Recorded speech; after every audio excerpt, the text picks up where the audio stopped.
오늘 우리에게 주시는 하나님의 말씀은 창세기 49장 22절에서 28절까지 말씀입니다. 구약성경 79면에 있습니다. 다 같이 창세기 49장 22절에서 28절까지 말씀을 합독하시겠습니다. 요셉은 무성한 가지 곧 샘 곁에 무성한 가지라. 그 가지가 담을 넘었도다. 활 쏘는 자가 그를 학대하며 적개심을 가지고 그를 쏘았으나 요셉의 활은 도리어 굳세며 그의 팔은 힘이 있으니 이는 야곱의 전능자 이스라엘의 반석인 목자의 손을 힘입음이라. 내 아버지의 하나님께로 말미암나니 그가 너를 도우실 것이요 전능자로 말미암나니 그가 내게 복을 주실 것이라. 위로 하늘의 복과 아래로 깊은 샘의 복과 젖먹이는 복과 태의 복이로다. 내 아버지의 축복이 내 선조의 축복보다 나아서 영원한 산이 한없음 같이 이 축복이 요셉의 머리로 돌아오며 그 형제 중 뛰어난 자의 정수리로 돌아오리로다. 베냐민은 물어뜯는 일이라. 아침에는 빼앗는 것을 먹고 저녁에는 움킨 것을 나누리라. 이들은 이스라엘의 12지파라. 이와 같이 그들의 아버지가 그들에게 말하고 그들에게 축복하였으니 곧 그들 각 사람의 분량대로 축복하였더라. 아멘. 오늘 저는 본문 말씀을 중심으로 형통의 복이라는 제목으로 하나님의 말씀 나누기 원합니다. 같이 한번 해보실까요? 형통의 복. 요셉의 일생을 가장 잘 나타내는 말이 무엇일까라고 생각해 보니 형통이라고 하는 단어가 떠올랐습니다. 창세기 29장 2절과 3절에도 보면 이 애굽의 팔려가 보디밧 집에서 열심히 총살이할 때 일을 성경은 이렇게 이야기합니다. 야훼께서 요셉과 함께 하심으로 그가 형통한 자가 되어 그의 주인이 야훼께서 그의 범사에 형통하게 하심을 보았더라. 결국에는 형통하게 하셨고 하나님이 형통하게 한 요셉을 그냥 형통으로 끝난 것이 아니라 주변에 많은 사람들이 와, 이 사람이 참 형통한 사람이구나 라는 것을 깨닫게 했다라는 것이죠. 나중에 누명을 뒤집어쓰고 감옥에 갑니다. 자, 어떤 일이 일어났을까요? 간수장이 감옥에 있는 모든 재반시설과 사물을 요셉에게다 맡깁니다. 성경은 창세기 39장 23절에 이렇게 기록합니다. 야훼께서 그를 범사에 형통하게 하셨더라. 그렇습니다. 우리도 야훼 하나님이 우리 안에 계시고 은혜를 주신다면 범사에 형통하게 할 것입니다. 그가 종으로 팔려가든 요셉이 감옥에 들어가든 하나님은 어떤 곳에 가든지 요셉을 형통케 하셨습니다. 오늘 성경 본문 말씀도 이 형통케 하신 하나님께서 요셉에게 세 가지 형통의 복을 주십니다. 첫 번째, 이 형통의 복은 바로 샘 곁에 무성한 가지라고 하는 형통의 복입니다. 22절 본문 말씀 같이 한번 읽어보겠습니다. 시작. 요셉은 무성한 가지 곧 샘 곁에 무성한 가지라. 그 가지가 담을 넘었도다. 요셉은 무성한 가지인데 여기서 주목할 것이 있습니다. 가지가 많다라고 하는 것은 무엇입니까? 열매가 주렁주렁 맺어진다라는 것이죠. 근데 여기서 포인트는 열매를 맺어지고 축복을 받고 형통하게 된다라는 것이 아니라 이 나무가, 이 가지가 어디에 있냐면 따라해볼까요? 샘 곁에. 시작. 샘물 곁에 뿌리를 내리고 있기 때문에 풍성한 열매를 맺을 수 있다는 것입니다. 하나님의 축복은 무엇입니까? 우리가 눈에 보이는 열매로 축복을 평가하는 것이 아니라 그 사람이 얼마만큼 땅이 깊숙한, 즉 샘 곁에 나무인지 아닌지가 축복의 열매를 맺느냐 안 맺느냐 연결되어 있다는 것입니다. 시절을 쫓아 과실을 맺기 원하시는 분들은 아멘 해볼까요? 그럼 우리의 뿌리가 하나님의 샘물 곁에 내리고 있어야 된다는 것이죠. 다시 말하면 성령님의 임재입니다. 성령 하나님과 접촉이 되어 있으면 성령의 축복이 다가오게 되어 있습니다. 성령 하나님과 뿌리와 물처럼 연결되어 있으면 성령의 생명의 강수가 흘러넘치는 삶을 살기 때문에 우리에게는 당연히 무성한 가지에 사랑, 희락, 화평, 오래 참음, 자비, 양성, 충성, 온유, 절제와 같은 성령의 열매를 주렁주렁 맺게 되는 나무가 되게 될 줄 믿습니다. 다른 표현으로 하면 무성한 나무 가지가 샘 곁에 있다라고 하는 것은 한마디로 뿌리가 샘 곁으로 쭉 뻗쳐져 있다라는 것입니다. 뿌리가 깊은 나무는 흔들리지 않는다라는 것이죠. 요셉의 일생을 생각해 보면 그야말로 드라마틱한 인생 아니었겠습니까? 반전 드라마, 반전 다큐멘터리의 대명사가 바로 이 요셉의 삶일 것입니다. 그 누구보다도 생애 비통함과 고진 감래를 겪었던 요셉은 어떤 일을 하든 깨달은 사실이 하나 있었습니다. 종으로 팔려가든 감옥에 가든 내가 하나님과 접촉되어 있다라면 나에게는 열매를 맺을 수밖에 없다. 형통한 복이 따라올 수 없다라고 하는, 형통한 복이 따라올 수밖에 없다라고 하는 확신이 있었습니다. 이 신학을 공부한 사람들은 F.B. 마이어의 주석을 참 참고를 많이 합니다. 이런 글이 적혀져 있습니다. 우리 예수님이 십자가에서 엘리 엘리 라마 사박다니, 나의 하나님 나의 하나님 어찌하여 나를 버리십니까? 라고 하는 극한 고통의 체험을 아마도 요셉은 했을 것이다. 언제? 자기 형제들이 자기를 팔았을 때에 이스마엘 땅에 종으로 팔려가는 요셉은 아마도 나의 하나님 나에게 그런 꿈들을 주시더니 어찌하여 나를 버리시나이까? 라고 하는 절규가 흡사 예수님의 절규와 비슷했다라는 것이죠. 그런데 오늘 성경 말씀을 보니 그 십자가의 고난을 짊어지셨던 예수님에게 부활의 축복이 다가왔던 것처럼 요셉은 엄청난 극심한 고통 가운데에 실망하지 않고 좌절하지 아니하고 형통케 하시는 하나님께 초점 맞췄더니 그의 신앙이 적어도 뿌리가 깊은 샘에 연결이 되어 있어서 결국에는 형통의 열매를 맺었다라는 것입니다. 지난 11년 동안 열심히 일했던 사람이 있었습니다. 그런데 웬일입니까? 감옥에 가게 됩니다. 얼마나 억울했을까요? 요셉은 아마 또 다른 나의 하나님 어찌하여 나를 버리시나이까? 라고 절규했을 것입니다. 그렇지만 결국 형통의 복이 함께하기 위한 하나님의 드라마요, 하나님의 작전이요, 하나님의 연극 각복이었다라는 것입니다.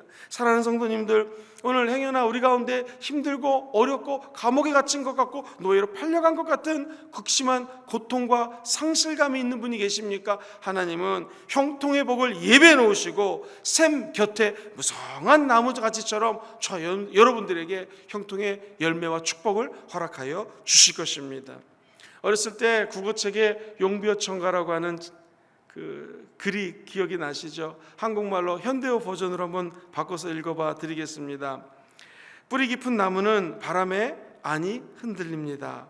꽃이 좋고 열매가 풍성합니다. 샘이 깊은 물은 가뭄에 안이 마르니 내를 이루어 바다로 가나니. 참 멋있는 구절입니다.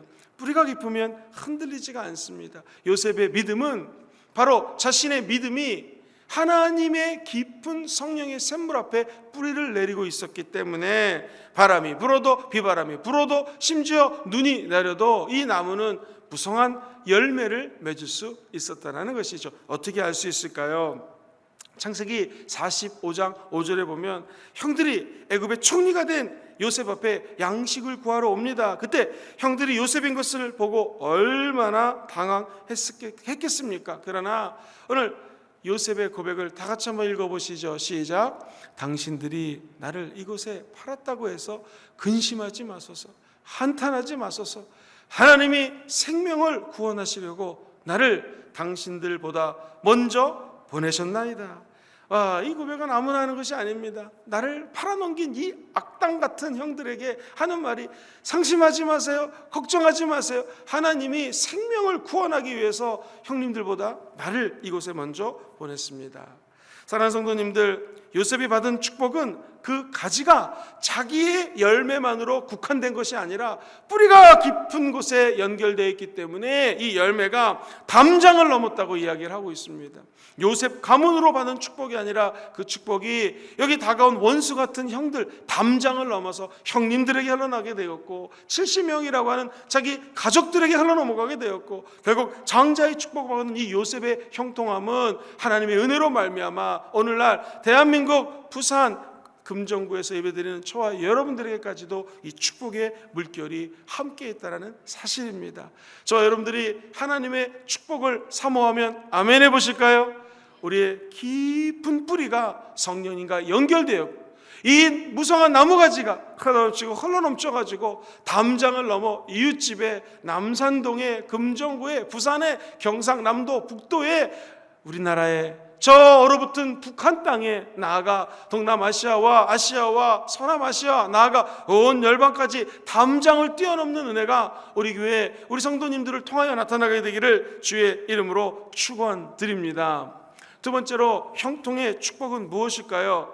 원수와 싸워서 승리하는 축복입니다. 오늘 본문 말씀 23절을 같이 한번 읽어보겠습니다. 시작.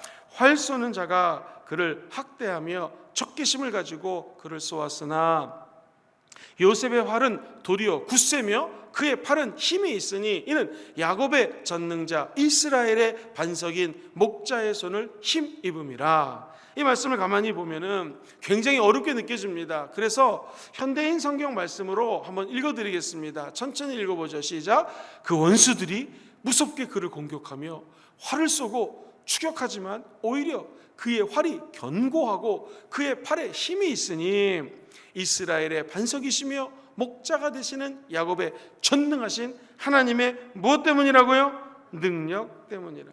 요셉을 공경에 빠뜨렸던 원수들이 있다면 활을 쏘겠죠. 그런데 성경 말씀은 오히려 하나님의 능력이기 때문에 요셉의 활이 더 강해서 공경에 빠뜨리는 원수 마귀들을 승리할 수 있는 능력을 허락하여 준다라는 것입니다. 오늘 혹시 직장생활에서 사회생활에서 또는 목회를 하시면서 정말 원수 같은 사람들이 힘들게 하는 분들이 계십니까? 기억하십시오. 사랑하는 성도님들, 사랑하는 목회자 여러분들, 우리 하나님께서 능력의 하나님이시기 때문에 원수들이 쏜 활을 막아주시고, 아니 그 원수들에게 더욱 강력한 하나님의 능력을 제공해 주실 것입니다. 결국 우리가 해야 될 것은 나의 반석 되시고 나의 힘이 되시고 나의 화살이 되시는 하나님을 붙드는 것밖에 방법이 없습니다. 형통의 축복이라고 하는 것은 내 힘으로 싸워 이길 수 없는 원수 마귀와의 싸움에서 하나님이 승리하게 해주신다는 것이죠. 내 힘으로는 불가능합니다. 원수 마귀로부터 어찌 우리가 승리할 수 있겠습니까? 그러나 반석이신 하나님, 목자이신 하나님, 승리의 하나님, 평강의 하나님, 그리고 무엇보다도 우리의 삶의 주관자가 되시고 생사화복을 주관하시는 하나님께서 우리와 함께 하신다면 우리는 영원한 승리의 세계로 들어가게 될 줄 믿습니다. 요셉이 그랬습니다. 형들 미워하지 않았습니다. 보디발의 아내를 무고죄로 고소하지 않았습니다. 그는 오직 관원장도 원망하지 아니하고 시절을 따라 열매를 맺게 하시며 형통의 복을 주시는 하나님을 붙잡았습니다. 그러자 그의 꿈이 실현됐듯이 오늘 이 아침에 이 새벽에 우리가 하나님을 붙들고 주님 주시는 꿈을 한 걸음 한 걸음 성취해 나가는 저와 여러분들이 되시기를 주의 이름으로 축원드립니다.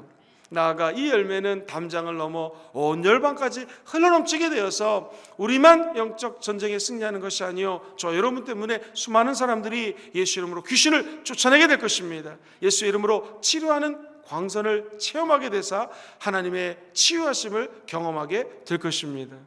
마지막 세 번째로 하나님이 이 새벽에 주시는 형통의 복음 하나님께로부터 온다라는 사실입니다. 25절 말씀을 같이 한번 읽어보시죠. 시작. 내 하나님, 내 아버지의 하나님께로 말미암나니 그가 너를 도우실 것이요 전능자로 말미암나니 그가 너에게 복을 주실 것이라. 위로 하늘의 복과 아래로 깊은 샘의 복과 젖먹이는 복과 태의 복이로다. 할렐루야.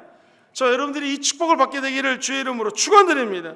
우리가 자녀들에게 무엇을 물려줄 수 있을까요? 아파트 또는 자동차 열쇠 모든 거 물려줄 수 있겠죠. 그러나 정말 물려줘야 될 것이 있습니다. 그것은 내가 받은 모든 축복이 하나님으로부터 말미암았다라는 믿음을 물려주게 되기를 주의 이름으로 축원드립니다. 우리는 누구의 측근이 아닙니다. 저와 여러분들은 오직 하나님의 측근이라는 것입니다.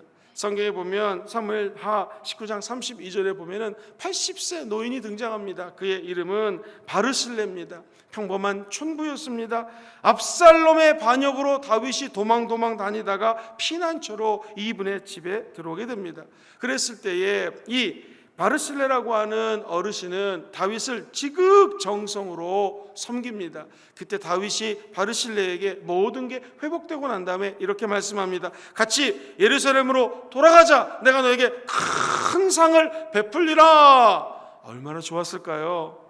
그러자 이 바르실레 하는 말을 들어보십시오. 나는 고향 부모님 묘 곁에서 죽기를 원합니다. 그 대신 매 아들, 이 아들이 있는데 아들이 성이 무슨 성이었을까요? 김씨였습니다. 김함이라고 하는 아들이 있는데 이 아들을 왕의 처분대로 그렇게 똑같이 데리고 가셔서 축복하여 주옵소서. 당연히 다윗이 이 사람의 소원을 들어줬겠죠. 김함이라고 하는 이름은 다시 성경에 적혀져 있지 않지만 아마 큰 축복을 받았을 것으로 생각이 됩니다. 무엇을 의미합니까? 왕의 측근이 되면 얼마든지 왕에게 부탁할 수 있습니다. 왕은 그 측근의 말을 들어주게 되어 있는 것이죠. 사랑하는 성도님들, 우리의 왕이 누굽니까? 생사화복을 주관하시고 만왕의 왕이 되시고 만군의 주가 되시는 분이 누구십니까? 저 여러분들이 신뢰하고 믿고 있는 우리 하나님 아버지인 줄 믿습니다. 그분의 측근이 되면 그분께 부탁하면 됩니다. 내 자녀, 내가 걱정하는 것들 걱정 안 해도 됩니다. 그들에게 내가 비록 많은 물질을 유산으로 상속하지 않는다 할지라도 우리가 왕의 측근이 된다면 왕이신 하나님께 부탁하면 된다는 것이죠. 이것이 형통의 복입니다. 우리 자녀들이 형통의 복을 받기 원하시면 아멘 해볼까요? 저와 여러분들이 하나님의 측근이 되면 된다는 것이죠. 우리가 하나님 앞에 붙어 있어서 자손 마음대로 하나님의 측근이 누리는 형통의 복을 누리시게 되기를 주의 이름으로 축원드립니다. 자료들을 뒤져봤더니 이 비슷한 이야기가 이조 시대에 조선 시대에 있었더라고요. 우리가 잘 아는 것처럼 난리가 나서 조선의 선조 왕이 피난을 가게 됩니다. 변장을 했습니다. 안 그러면 잡혀서 죽게 될까봐 신하들하고 몰래 도망을 쳤어요. 어느 시골로 샥 숨어 들어갔습니다. 시골 촌부가 누군지는 모르지만 며칠 동안 점잖은 어르신이 유하겠다고 하니 지극정성으로 정말 잘 대접을 했습니다. 그 다음에 상황이 바뀌니 왕이 다시 환궁 가게 됩니다. 궁에 돌아가서 가만히 생각해 보니까 내가 피난 갔었을 때에 나를 지극정성으로 모셨던 그 촌부의 얼굴이 떠오르더랍니다. 그래서 그 촌부를 궁궐로 불러들입니다.